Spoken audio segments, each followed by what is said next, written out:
What's going on, everyone, and welcome to Method in the Madness. This is the podcast not only delves deep into design and creativity, but also leadership, productivity, and personal development.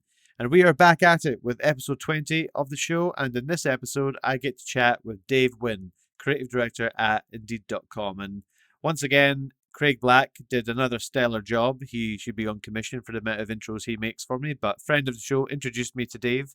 And after some annoying technical difficulties, we finally managed to make this one happen. And I am very glad we did because while chatting with Dave, we cover quite a broad range of topics, covering his introduction to creativity and how that has led him into the industry and his role now.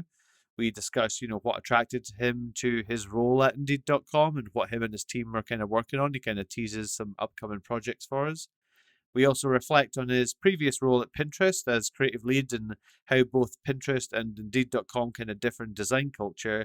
And finally, we also discuss, the importance of brand story as well as brand identity within the product design realm as well, which is super interesting. And this episode of the podcast is brought to you by Power Life, and I absolutely love these guys.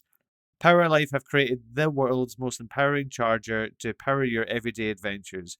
However, with every sale of one of their power banks, you gift a child in a developing country a solar lamp, one for one. Boom. I first came across Power Life when their founder, Jeremy Warner, appeared on episode 7 of the podcast, and I've been using their power banks ever since. Their chargers are super sleek, they're light, they're super portable, they recharge rapidly, and they totally crap on other ones I've had in the past, to be frankly. And not only are their chargers fantastic, but Power Life solar lamps are significantly changing the quality of lives of thousands of families and children in developing countries. Already that simple gift of a solar lamp has helped reduce the fossil fuels for lighting in rural households, creating significant cash savings due to the use of renewables. Absolutely insane increases in academic attainment for the kids. They're absolutely doing, just being able to study when the sun goes down has just helped them immensely. They've helped children stay safe at night when going to the toilet. And, all these things, these are issues that we may never have to face. But for these family, this is absolutely reality, folks. So whether you're on the move, have one in your bag for backup like me, or you just need to charge your phone or your iPad while watching Netflix and can't be arsed moving off the couch, true story, then you need to check out Power Life. Head over to powerlife.com and get yours today. That's powerlife.com and get yours. They're absolutely fantastic. Can't back these guys enough. You get an awesome charger, and a child in need gets a solar lamp. It's an absolute no-brainer. Now, without much further ado, it's now time to welcome Dave Nguyen to Method in the Madness.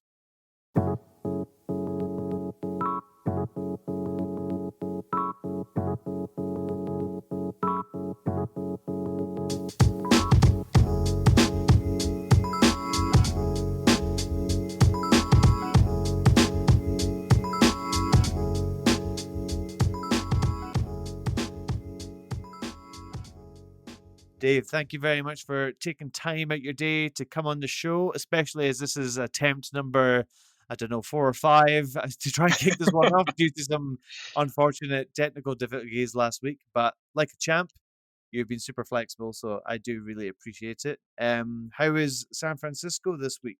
Some sore heads after the Super Bowl? It is definitely a sore spot right now, but I think we're Yeah. pushing on through like usual. The city tends to bounce back from battles like this, so all good. Yeah, there was some people calling in sick or working from home this morning, I'm guessing. Yeah, we've got a few of those notifications, but it's understandable. It was a big loss, so all good.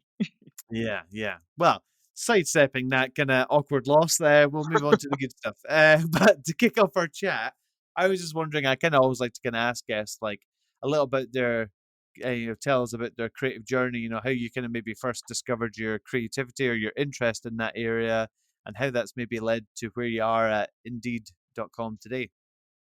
Yeah, thanks so much, Gregor, and thank you so much for having me as part of your show. Real excited to Oh, be don't here. be silly. It's Yeah. you're the one doing me a favor, so don't worry. Well, I think like most creatives, I was pretty sure I was born with a pencil in my hand.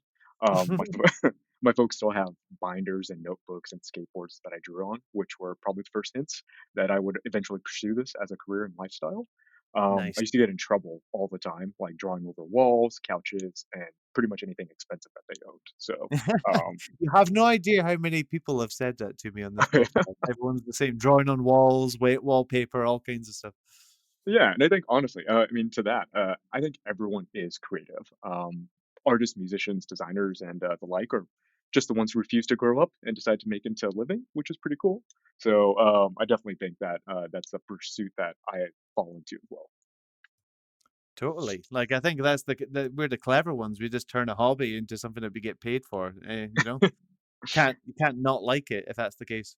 Yeah, and I think that's a big thing with my career, at least, is that I always knew that I had a passion for the creative space, and so I majored in graphic design and digital media during my time at university. Shortly after, I landed a job at a creative agency named Duarte, where I was lucky enough to work on some of the biggest brands from the top Fortune 500 companies in the world.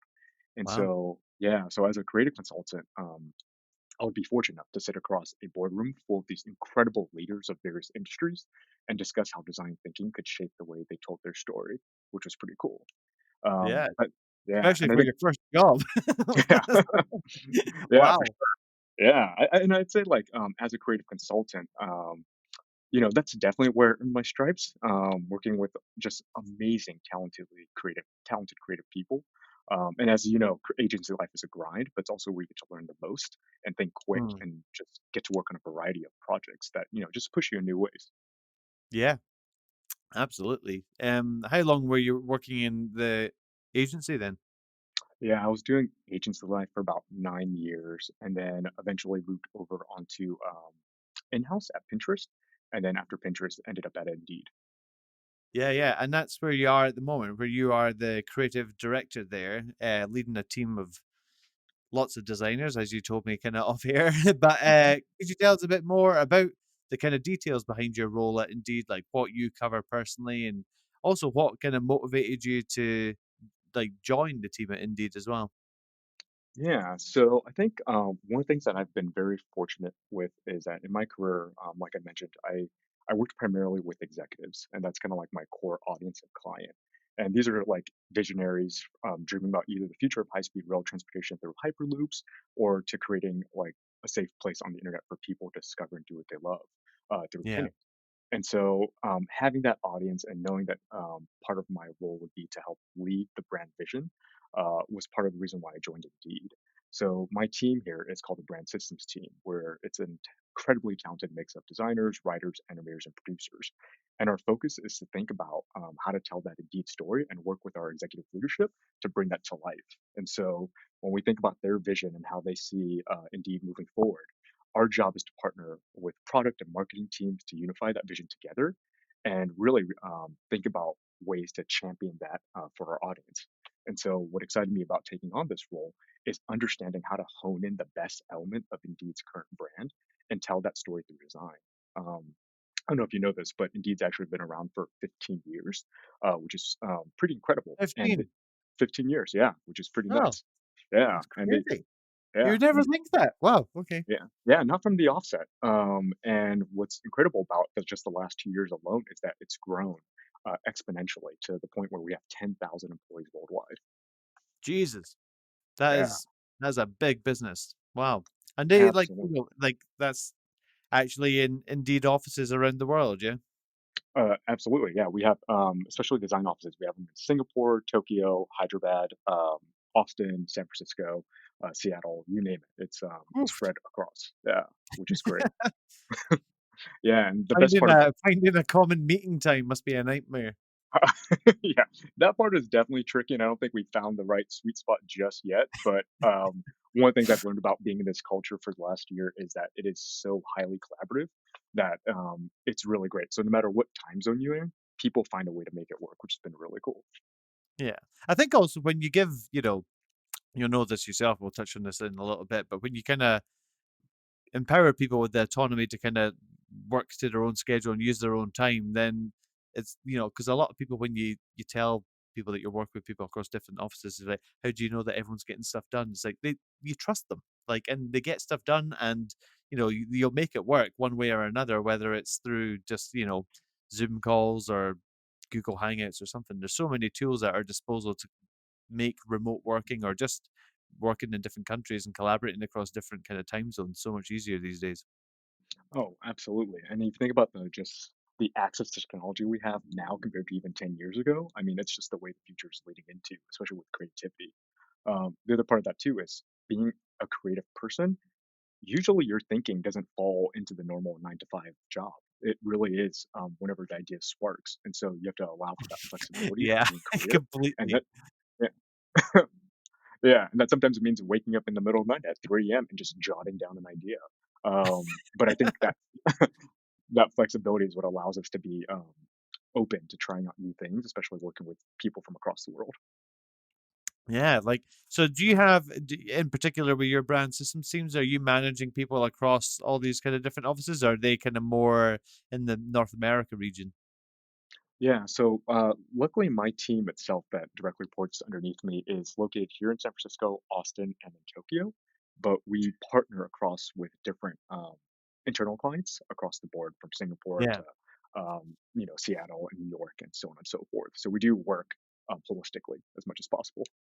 Yeah, no, that must be awesome. Like, is there any, like, I don't know, like, maybe not off the top of your head, but if anything comes to mind, it'd be great to hear. Like, obviously, your core product in terms of, like, find helping people find jobs and careers. Um, like, is there cultural differences to that you weren't aware of when you first joined Indeed? It must, like, be quite a interesting space. Yeah, I think there was similar to where you were surprised by the fact that there was 10,000 people that work at Indeed and that we've been around for 15 years. The biggest cultural surprise, I would say, when I first started working at Indeed is just how humble this community is. It's an incredibly diverse group of characters and talent, and really specific skill sets that bring this company to life. And I think just the fact that they've been doing this for so long and so well that they haven't really had a chance to share some of that brand story to the forefront, which is what my team, my job is focused on doing. If you think about it, Indeed in itself helps people of all types of jobs, from mechanics, nurses, engineers, rideshare drivers, to even data scientists. There's like such a diversity and richness Wow. of storytelling there that there's potential to unlock it. And so I think that one of the stories that actually stood out to me that actually made me take on this job was the fact that there was a military veteran who struggled with finding his place in the world after serving several tours overseas. This man like has faced combat and led troops into wars, but finding a job in the civilian life is actually what terrified him the most. And so by using Indeed, he basically found the necessary tools and advice from our uh, products like Career Guide and other things that actually give him the confidence to turn his military background into a lifelong career. And I don't know, there's something really powerful about stories Wow. like that that That's really drew me to this incredible. role. Yeah, Wow, that is insane. Like, I can't believe that. Like, it almost, like, writes itself. Like, you don't need, like, a brand story as much if that's what you're kind of working with, you know? exactly. And I think that's one of the things that surprised me the most when I came here is just finding that depth of stories to be able to be told, which is really, really cool and something worthwhile, in my opinion. Yeah, definitely. Wow, that's so powerful. And, like, it's one of these things that since you've got, like, endless kind of, well, it literally is endless kind of jobs and careers to cater for, that must just be like a never ending stream of kind of creative inspiration for you. Yeah, 100%. Yeah, wow. Um, you mentioned obviously kind of brand story there, which is something that, I've always kind of had a particular kind of interest in. And just to kind of, it would be great to kind of get your thoughts from somebody who's kind of worked with, companies like Indeed and Pinterest and others as well. Like, you know, do you find that some companies don't believe that they have their own brand story and you have to kind of go searching for it? Or do you kind of believe that every company, whether they think it or not, has their story and you're just kind of more like discovering it and kind of like articulating it for them?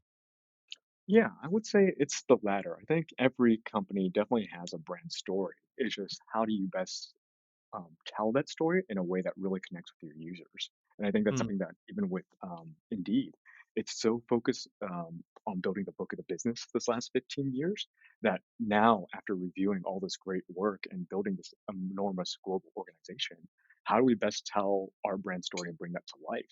And particularly, like, how do we make sure that that story is reflected in our product experience? So that way, when people use Indeed, they can get an essence of who we are and who we strive to be as a company.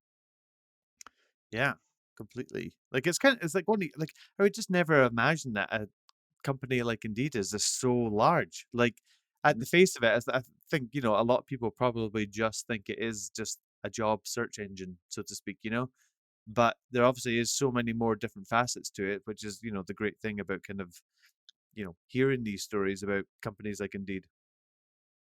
Yeah, 100%. I mean, I think one of the first things that I remember when I first joined Pinterest was that we were on orientation day, our first day of work, and there was a slide showing two employees working together on the couch.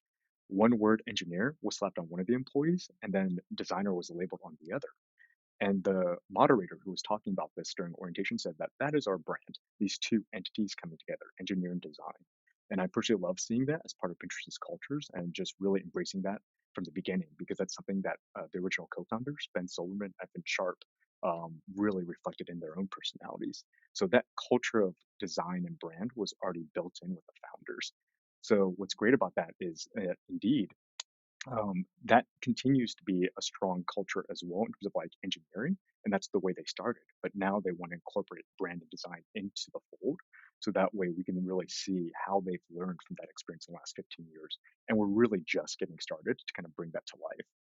What you're Yeah. seeing today are just engineers wanting to learn more about designers, incorporating their thinking into each other's work, and then designers looking to understand how the product is built, so that way they can build a more informed solution, which is really cool. Yeah, wow. That's a really exciting time. Hmm. Especially just considering, I don't know about the States, I can only speak for the UK, but in terms of like search engines for jobs and trying to find jobs, it was Indeed has helped me find a couple of jobs in the past. And, other than that, like there's not really any really striking, well built solutions, in my opinion. So it's kind of, I don't know what the market in the States is like, but certainly yours for the taking in countries like the UK, that's for certain. Oh, that's awesome. No, really glad to hear that. And yeah, it's a great product. And I think that's something that now we're trying to find out how do we best tell that story even further so that way people understand where that product came from and why it matters. Yeah, yeah. I was like, l- before kind of coming on to record the show with you, I was listening to a podcast when I was traveling recently. I actually caught a podcast with one of your colleagues, Quinton, as well, which I thought was Mhm. awesome. So shout out to him as well. So, but like, anyway, sorry, I'm diverting. Listening to a podcast, and it was talking about creatives reaching that kind of point in their career where they almost have to make a decision in the fork in the road. Do you either want to like further pursue your expertise as a designer or a creative, or do you want to become a creative leader and be like a people manager? Uh, I mean, do you think it's possible to kind of keep one foot in each area? Like, do you spend any time kind of hands-on designing these days, or do you prefer just the kind of have you picked a side in that fork in the road, so to speak? Yeah, that one's a tough one. I think actually it's something all creatives struggle with. And in my personal opinion, I think in a perfect world, we could find a way to do both. Um, my thoughts are that we all started off as a designer, and I don't believe we ever factored into the equation that that would eventually mean managing peoples and teams as part of it. But as I grow in my career, I'm actually learning that the term design is not singular. So what I mean by that is, it's not about just the output of the work that you have. It's more multifaceted than that. It's a noun as well as a verb and as well as a discipline. And so Mm, the way I look at it is that it's about what you want to design as you grow further into your role. And for me right now, I'm thinking about how to design a brand story for an entire organization. So the elements that we work with though are different from just like the typeface versus the color. It's working with different teams such as product marketing and engineering to kind of think about how we best represent this brand and design it together. And so I think my definition, my output has changed. But when it comes to mm, the actual craft of the work, I still think that you have to get your hands dirty. I mean, whether it's professionally or personally, I do try to find time to focus on my own soul craft, since it's incredibly important to me. And as designers, we should always probably be trying to find the best ways to honor that craft and push it to new ways that we haven't grown it before. Yeah, absolutely. I think it's really like, you're saying it's a tough question to answer, but that was an incredible answer. Oh, I think it's really important that people kind of hear, you know, people like yourself in positions like yourself talk about these kind of things because it is really tough. And when you go to university or college or whatever it may be, or even if you just pick it up, like no one tells you like, oh, at the end of this road, you might not actually be designing day in, day out. It's not for everyone, obviously. You can, there's some companies that obviously kind of have different kind of career paths where you can still just kind of get deeper into your craft or whether you want to kind of become that people manager. But in terms of like that kind of creative leadership, inevitably, I think the managing of people is something that always gets put onto you at some point in your career, and you never get taught about that at university. Like no one ever teaches you how to like lead a team or you know deliver feedback effectively or whatever it may be. And it was one of these things that I kind of fought with for a while, and I kind of had like one foot in each camp. Like I still want to be like 50% on the tools and then 50% managing a team, and it mhm. just you end up doing two things in a very mediocre rather than one thing well, I find. So it's kind of like learning to kind of let go and, like you say, have a hobby or somewhere where you feel like you're putting your creative energy. For me, it's the podcast, so my one's an easy one. That's awesome. I mean, is that kind of how you found your balance and like being able to think about your own Y- personal work and your professional work? Yeah, like trial and error. Like I think, when I was younger and you're not managing people and you are a designer, you're obviously feeling more creatively fulfilled through your work. And then if not, you maybe got like a little kind of side project that you're giving yourself on. But like as you get older and you become more of an adult, and you have other worries and things to fill your evenings with. I kind of as the more I kind of like so to speak moved up the career ladder, as corny as that sounds, the more I was kind of fighting letting go of the hands-on stuff. So like in the past couple of roles that I've had, like it's just been like, yeah, I'll just do full-on leadership and trust the team to kind of produce great work. And lo and behold, it's worked out that way. But then I found like I was kind of having a bit of a midlife crisis. Like I was just like, oh no, I'm not being creative at all. Like this is a bit weird. So this is when I kind of came up with the idea of starting the podcast, which is been like another kind of avenue to kind of pour that energy into, which is cool. That's But awesome. do you have any kind of creative hobbies that you do to kind of get that kind of itch scratched? Yeah, so I totally understand where you're coming from, where it becomes more of an equity of time and a luxury to kind of carve out those moments to itch that creative scratch. I think Yeah, I mentioned to you earlier, I just became a father, and my son, he's about 10 months old now. So awesome. thank Congratulations. you. Yeah, no, appreciate that. And Talk about a time suck. That will do it for you. oh, oh, 100%. And I think what I've learned is that it's kind of I look at a new way of designing for time. And so one of the things that I try to do is I try to carve out time to make sure that I can be around for him, but also be really good at my job, but then also make sure that there's time for myself, which I think is really key, as well as for my wife. And Yeah, I think that's something that I'm learning to balance is that my definition of how to design is not just about photoshopping something really beautiful or creating the perfect layout. It's about designing either the right experience for my son in the way that he's growing up and like making sure his environment is creative and has all the tools he needs to be able to be a good person, and then even designing the right environment for my team, which I think is really important. oh wow, yeah, it's like absolutely awesome. Like it's like one of these things like as you have more responsibilities, you do kind of have to almost like be quite regimented with your time. And it's always interesting to hear how like different people do it. 'Cause some people just either just get up early or go to bed later and sacrifice the sleep. Some people like I feel like that's gonna eventually result in burnout. Like I'm pretty precious about my sleep, so. Uh, Although I don't have kids yet, so I'm sure that'll go out the window when that happens. But Well, one thing that I do, and maybe this might be helpful, in your role as well too is I try to design it that creative expression and ideation phase into our work week. So, for example, I started this at Pinterest, but I also brought it onto my team here at Indeed. But I have 2 sessions a week called Coffee and Crit, where Tuesdays are usually reserved for stand-ups, where our creatives present the work, and the goal is to either to ask the team for feedback through a critique itself, or use the time to just brainstorm a particular challenge or just share out the work that we're proud of. And then on Thursday, that's when they bring the work back in and we actually we see where that feedback has translated and where they've made improvements. And what's great about having just 2 dedicated days where we just focus on the work, it's beautiful because you really just get to sit in a room with your designers and just be creative. There's no titles there. It's just all about really thinking through the work and creating a safe space for everybody can actually contribute, which is really thriving for me. So you find moments in your day to kind of make that happen. Yeah, wow. I might just steal that.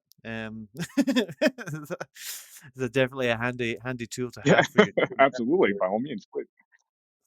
I've like another kind of key topic that we speak about on the podcast quite a lot is creative leadership and managing teams. And I'm always interested to hear from people who are in those positions. Like, what personally do you think makes a great team? And do as well as like things like the coffee and crit is a perfect example of one. Are there any other habits at Indeed that you have to kind of ensure like your team doesn't like lose its spark? I always find like sometimes you can kind of go around the houses with kind of getting lost in your work that you lose your way a little bit. Do you guys have any other habits or tools that you guys use? Yeah, this might be something that's commonplace, but there's a lot of times where teams get stuck on just creative blocks for the most part. And one of the advice I give to my teams is let's just step away from the computer and let's just try something new or go out for a walk or anything like that to kind of just come back to the solution later on. I think we're always trying to push deadlines and being able to try to push the work as hard as possible, but sometimes you don't always get the best output when you focus too much on a rabbit hole. So that's one Mm, thing that I think we helps us out. The other thing that I try to do with creative teams in particular is designers come from a variety of different backgrounds. Some are more introverted than others, while others are completely extroverted. And my hope is that we create a safe place where everyone can have a voice, and which is pretty much essential to any team. The reason I say that is because there are strengths in the way people communicate that we want to be able to pull out from and contribute to the discussion. So finding the opportunities to kind of pull from those personalities, those different backgrounds and different experiences can really create a better design output that the whole team can be proud of. wow. No, like totally like valid advice. I think like it's one of these things where you know tools that we have at our disposal that make obviously running teams easier, like the Jiras and Trellos and all these kind of things that like they're great tools, but I think they're also like a curse in some ways as well because like Mhm.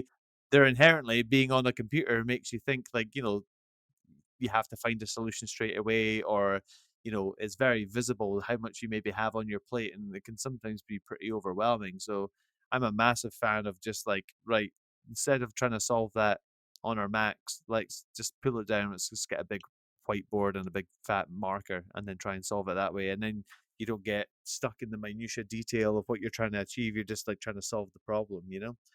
100%. I mean, I think we talked about this a little bit offline, but you were mentioning how you were supporting a team that was in Stockholm. And so, one of my designers being remote in Tokyo, there's a good chunk of time difference there. And sometimes, Yeah. yeah, from Tokyo to San Francisco, he doesn't get the opportunity to collaborate and sit with his team day to day.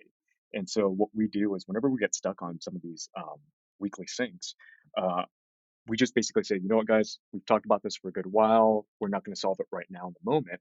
Let's take a break and let's just sketch. Like, really, like, let's just sketch. Grab a pen, paper, markers, whatever you have at your disposal. And even though we're across time zones, we're able to kind of go back to being analog and really just take a moment to kind of breathe for the most part and think about Mm, just being creative. And then the ideas will then start flowing from that, which has been really cool. yeah, definitely. Like so important, I think, just to kind of sometimes just like you say, just kind of break your river of thinking a little bit and just kind of get back to the analog tools that got us there in the first place. I love that phrase, river of thinking. I might have to steal that. That's great. Yeah, I stole that from somebody else, so it's not mine. This is really like the podcast is an elaborate plot just to kind of take everyone else's advice and make it my own. Just crowdsource ideas. I love it. Yeah, pretty much. Is that not what podcasts are for? You mentioned you worked at Pinterest there, and you worked as a creative lead there before joining Indeed. And yeah, they're both products, but they're two very kind of they're both solving two very different problems from a user standpoint. Like, what were some of the differences between your role there and the culture between like I suppose the kind of design culture between Pinterest and Indeed, and how does it differ between the two? Yeah, so the biggest difference I mentioned earlier about the two co-founders, Ben Silberman, Evan Sharp. I was lucky enough to work under their leadership and really learn how much they cared about building design into every single moment, whether it's in the Wow. product experience versus the way they communicated outside to the world. And I think with Indeed, the biggest difference is that it's learning that from the ground up. And part of that is really how do we take the best elements that I mentioned and design something that everyone can feel the brand value and the brand story through each product experience. So it's kind of like two sides of the coin where you're seeing one company have already gone through something like that and build it from the ground up, while this company is now starting to kind of think about that in its foundation. My role here is really to kind of help think about those elements and really see those two sides of the house coming together and thinking about new ways to build a better product for our audience. So it's exciting. It's exciting to kind of see like us thinking about carving out the last 15 years and really pulling the best ideas and then putting that into a brand story moving forward. Yeah, that'll be awesome. Looking forward to seeing what's next in the horizon of that one. Yeah, absolutely. We were catching up over email when we were kind of talking about the coming on the podcast, and you mentioned very briefly like the importance of brand identity in product design. Would you mind kind of just for the other listeners who weren't on our email chain, mind elaborating a little bit on what you kind of mean by that? Yeah, 100%. So this is something I learned while being at Pinterest and something I also bring into the work that I do every day. But Saul Bass said it best when he said, "Design is thinking made visual." And what I love about that quote is that it's really important to think of design as like a storytelling vehicle for a company's brand. It's the visual reflection of who you are, what your business stands for, and the way your consumers interact with you through the product. For example, if you ever purchase a product from Apple, whether it's a MacBook or AirPods, you're engaging with the brand as soon as you have it in your hands. There's a sense of Mm. quality and care when you open up the packaging that is quintessentially Apple. One of my favorite moments is like I just bought these new AirPods, and what's great is that slight tug that you get. You can kind of feel the pull of air that escapes whenever you open that package underneath, and you see this beautiful Yeah, hardware, which is just this like breath of like that craft that Apple brings to its brand. yeah, absolutely. There's nothing Yeah, like they do like Apple almost think about that's one thing I do love about their brand, but it's just they almost just think about everything. Just the fact that no matter what you open, the first thing you see is the product. It's not like a set of instructions or some other ugly cable or something like that. It's just like, here's our beautiful product. And it's like, 100%. And then the product, whether it's physical or digital, as soon as you open up those AirPods, for instance, it automatically connects to your phone. So it's those details in the making that make that experience just another way for the brand to communicate and channel that story. Um, which is great. And so I think that goes for many products, not just Apple, but there's an inherent value into designing the journey a user takes. And I really think about that brand expression in every moment that we do here within the product. So how do you do that so that way the user feels like no matter if they're interacting and looking for jobs on our mobile device versus seeing a job at one of our installations called job markets, can you feel that moment in that mm, experience? And that's something that I'm actually writing about on our publication Design shortly, where we're talking about the brand design and how we can bring that into product. And really, the goal is how everyone from designers, developers, and engineers are going to become better storytellers in the long run because they are brand advocates and their job is to help shape that brand through each one of their functions and roles. yeah, absolutely. You briefly mentioned your Indeed.design kind of blog that you have there that you introduced me to. There are some absolutely cracking pieces and articles on there from you and your team. Great nuggets of information, whether it's like totally solid pieces of advice on like UX to like I think the most recent ones like a productive playlist kind of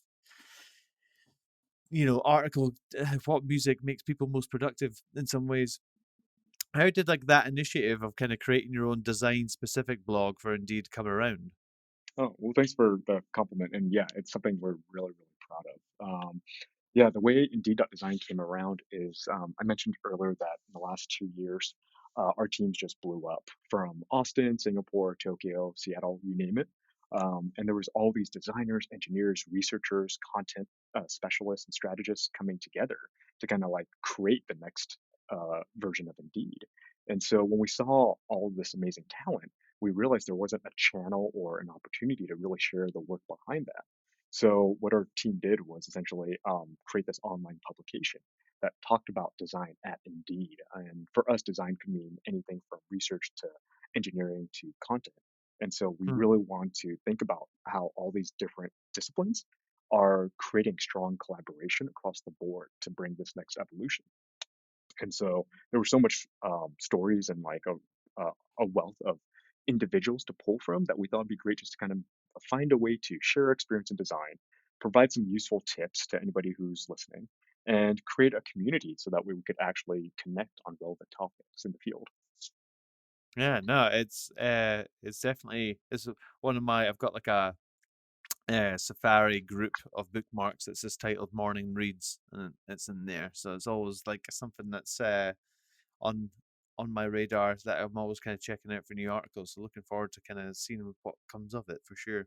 Yeah, one of my favorite articles is recently from our design manager, Nathan Hart. He worked as a design principal, I believe, at Frog, and he had several remote teams across the board at Frog Design. Mm. In a way to kind of build collaboration and build trust and equity in that leadership, he started this thing called design playlists, where essentially he just sends out an email and creates a nice little artwork image where everyone chimes in with their favorite music, because music is a thing that is universal language for the most part. And so what's great about that is he brought some of that philosophy to Indeed, where folks from Hyderabad, from Singapore, from New York would all chime in and create their own playlists, and you get a little insight into the people you work with, especially at such a large company like Indeed. And that's been a really great initiative that he just personally led because he wanted to get closer to the people that he collaborated with on a day-to-day basis.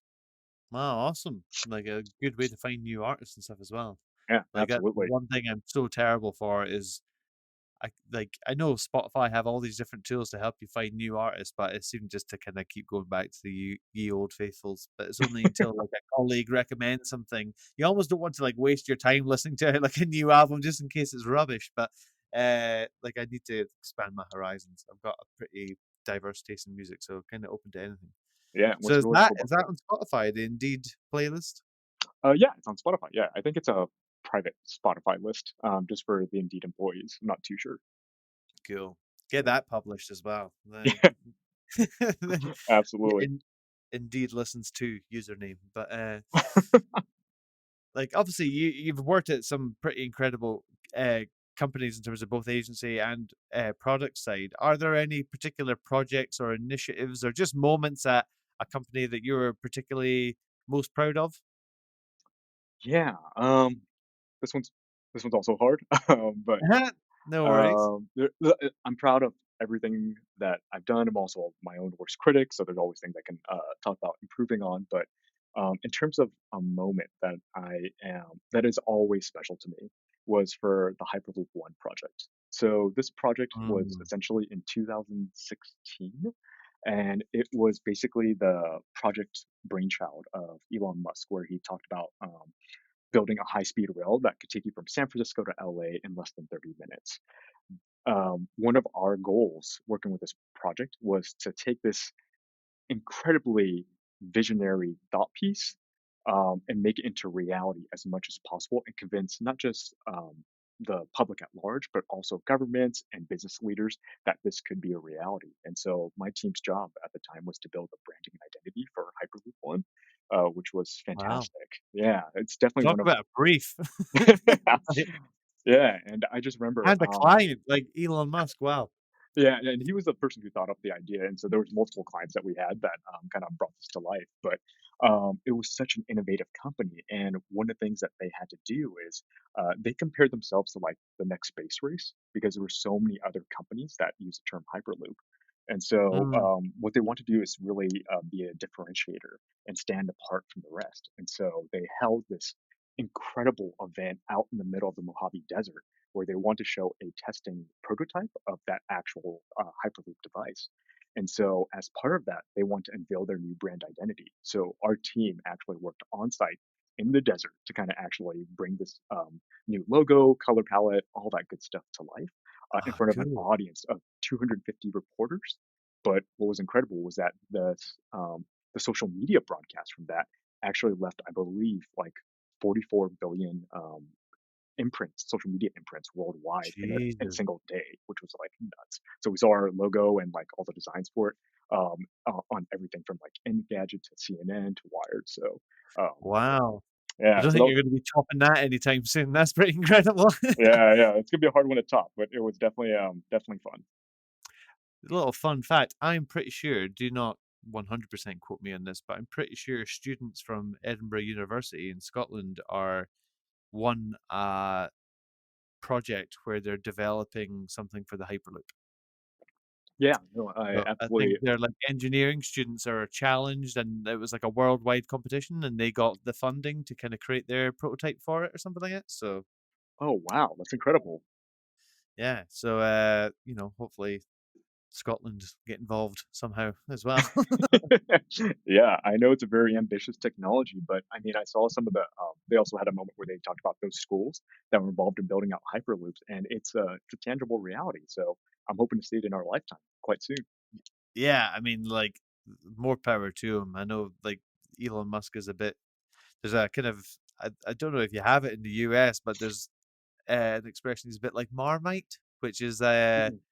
there's a famous. I mean, I couldn't even tell you what the hell it is because I don't like it. But Marmite is like this disgusting brown spread that people put on toast. Oh, like And Vegemite. they're yeah, like kinda like that. Yeah, I think it's just like a UK version of it. Oh, And their branding and their kind of advertising was that you love it or you hate it. So, and I know some people don't like Elon Musk, but I mean the guy's like a real life Tony Stark. yeah, Like, 100%. uh, and if he wants to get us into space, and if he wants to make hyperloops, then more power to him. He's an incredibly intelligent guy. Yeah, But talk about multitasking with so much time on his hands. I mean, Lord, I don't know how he gets that all yeah, I done. know. Imagine looking at his Google Calendar, Christ. But yeah, I bet that would stress me out. Um, we actually have so like every podcast, I kind of put out a bit of like a kind of call to arms for a couple of listener questions, and we have two questions. So, um, these are obviously you don't know what these questions are going to be. So, Sure. first question is, I still need like a listener question jingle. I'm hoping that somebody makes me one day and just sends it to me. The power of the internet, but it's not happened yet. I'm still looking out for it. But Ben from Dorchester. I don't know if that's the Dorchester in the UK or the US, but anyway, he asks, how do you manage to keep yourself on top of everything that is thrown at you as a creative leader for such a large product company? Any tips on how to stay focused? That is a good question, and I once again don't know if I have a solid answer to that. But I think I anyone who is a creative leader would be like, kind of winging it. I mean, I would love to kind of hear if you get this response from other creative leaders, but I think the older I've gotten, the more organized I've gotten in my professional life. My personal life, not at all. That's not even on the table. Um, but I've definitely have like learned how to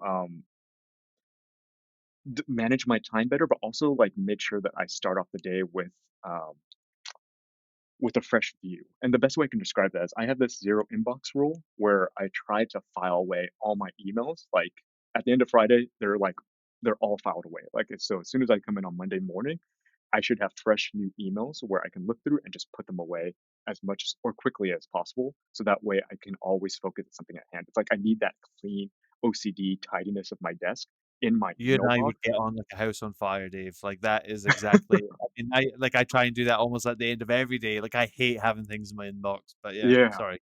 No, no, no, no. I totally agree. It's almost like it's like visual clutter to me. So I think that helps me focus a little bit more. The other part of that is for any designer, I would highly recommend putting down focus time. So we tried this at Pinterest, and it worked to varying degrees. But we had like no meeting Wednesdays, where we would essentially the creators would just block off our entire Wednesday, and we would just sit in our workshop rooms together and just work, Mm. which was really cool. But also to be honest with you, hard to manage because that would mean our supporting teams, whether it's marketing, our product, or engineering, would have to work around that schedule. So that wasn't always 100% ideal. But like this coffee and crit, this is something that we would do where we block off at least a few hours twice a week. So that way we have consistent time together where we just talk about the work. And so I think just having that as a way to kind of make sure that you always have craft time is key. Yeah, I mean, like it's. I was reading the How to Be a Manager by Julie Zoe. Hmm. It's kind of book, and just like blocking out, so many hours of your time each day just for like thinking time, and like you may use that for like something very small, and you don't need it all the time. But I think just like blocking time out in your calendar that people and I also encourage everyone that to do the same and be very protective of it, even if it's me that's trying to steal your time in my team. But like it's one of these things that I think every because otherwise you'll know yourself. You get pulled in every direction, I think, and you just need dedicated time where you know what the task at hand is going to be, and you can just work yourself through it. You know? Yeah, and especially at companies like tech organizations, the biggest thing too is everyone's going to want some bit of your time. I don't think there's any harm in asking for them to provide an agenda before they request your time, so that way you have insight into knowing what you're talking about. I think sometimes we become such a heavy meeting culture that let's design a better experience so that way we can actually know is this something that needs to be in a meeting or can we solve this through a quicker, more efficient means like an email or a chat. And that's something that I try to push forward with anybody I work with. Yeah, that was going to be the next one on my list as well. Was meetings like Oh you yeah. usually get meetings that are about other meetings and prep for other meetings, and it's like, oh God, Jesus, can we like take this onto email or something, please? It's like torture. Our second question, sorry, I've lost my place. Second All good. question, where is it? Scott from Glasgow. What are your thoughts on the rising trend of remote working? Would you happily implement this at your workplace? Yeah, we kind of talked about this earlier, but so I do manage remote teams, and it's something that I am a big fan of. I think as technology gets better and better, remote working collaboration is easier. That being said, that does not replace in-person collaboration. I want to make sure that's super clear because there's nothing like sitting next to a person being able to kind of sketch on a wall with them. But there Yeah, are opportunities, and we're at such a fortunate place in technology right now where it's not impossible to do. I actually love remote working. One of the things that I think is great about that is the fact that I can work with a designer in Japan and get his insight, his influence, and his expertise is incredible because that's not something I could easily do 10 years ago. And so having that opportunity is incredible. Or working with a freelance designer that is in Edinburgh, just having that ability to globally connect with creatives across the world is just something that I feel very fortunate to be able to do. And I think we just have to design better practices to make sure it's as easily and collaborative as possible. yeah. I mean, totally. Like I find it hard to believe, anyone would be really against it, if you know what I mean. It's Yeah. like I understand it's not ideal when, say, your whole team suddenly requests to want to work from home or work remotely. Like you say, you cannot replace face-to-face time with one another. You just can't. However, I think with just like, especially in our industry where it's, technology industry, which is naturally going to spread country to country. You're not just going to be in one country. It's very rare for you to be anyway. Like I think you're naturally going to have team members all over the world. Or if not, you're going to be working with clients or somebody that's not in the same location as you. And we have amazing technologies at the moment to kind of help with that, like whether it's Zoom or Google Meet or Hangouts or whatever it is, Skype. But I think there's probably someone that's going to kind of come along and do that even better somehow. I don't know what that is, but like actually being able to kind of facilitate kind of collaborative working while also talking face to face, while also, being able to share ideas all in one app, I think. uh, is something that is like a space willing to be disrupted. But I think like for me in a way, like I kind of know what motivates me and what doesn't, and I kind of get motivated by working with a team and being in the office, so to speak. Hmm. So I don't tend to work from home often or work remotely often, but when I do, I mean, I usually have a very productive day because you're not getting pulled into meetings. But if anyone that I work with wants to do that, I totally encourage it because as long as it's not every single day, you need to come in and be with your teammates as well. But Yeah, um, and you have to and I find that. don't even think, the question was the rising trend. I don't even think it's a trend. I think it's just going to be, it's maybe a trend and kind of, you know, a talking point at the moment. But I just think as time goes on, like I think it'll just become a normal thing. Like it'll be odd when there isn't remote working in a job. Yeah, I mean, I think we're here. It's not a trend, it's almost a reality. I agree with you 100%. And so, one of the things that I try to focus on is how do I build best practices and almost a culture where it doesn't feel like an extra chore we have to do. And sometimes it is hard. Like, I'm not trying to paint a rosy picture where, it's the easiest thing in the world, but Mm, it definitely isn't impossible, though. So, I think it's just being able to kind of find those right moments and find those um, cultural connections where we can start building that trust with one another to make it easier. yeah. Yeah, Wow. I mean, Well, on that perfectly articulate note, Dave, I could talk your ear off for the rest of your day. 'Cause it's the morning for you still, but before I eat up any more of your time, I just want to say a massive thank you for coming on the podcast. I really do appreciate it. oh, thank you so much. It's been an honor to be a part of it, and yeah, really enjoyed this conversation. So thanks again. Nah, and hopefully, like I've said with the other ones that I've been in America, hopefully I can get myself out there and we record part two face to face in sunny California. Would love to have you here. Absolutely. And also to everyone listening, remember to check out Indeed's design kind of blog at indeed.design. Head over, some absolute great nuggets of information in there, and you can subscribe and get it in your inbox as well. But yeah, thank you very much, Dave, for coming on. I really do appreciate it. No worries. Thanks for having me. So to wrap up, folks, please hit up your favorite podcast platform, hit subscribe, and that will make sure you get a notification when a new episode goes up. Easy for me to say. If you are enjoying the show, hit the stars, leave a review, share the show with one of your friends. That may seem like a tiny amount of effort, but you don't really realize how big a difference that makes to the show. It does make a huge difference. And also, by all means, please get in touch if you see that there's a podcast guest coming on that you really want to kind of hear from, or you just want to get in touch to ask a random question. By all means, get in touch through the website, ping me an email on methodinthemadnesspodcast@gmail.com, or tweet the podcast as well. And by all means, don't be shy. We're more than happy to answer questions on here, and it's great for the guests as well. So that's it from us here. Thank you very much for listening, and I hope you found some method in the madness.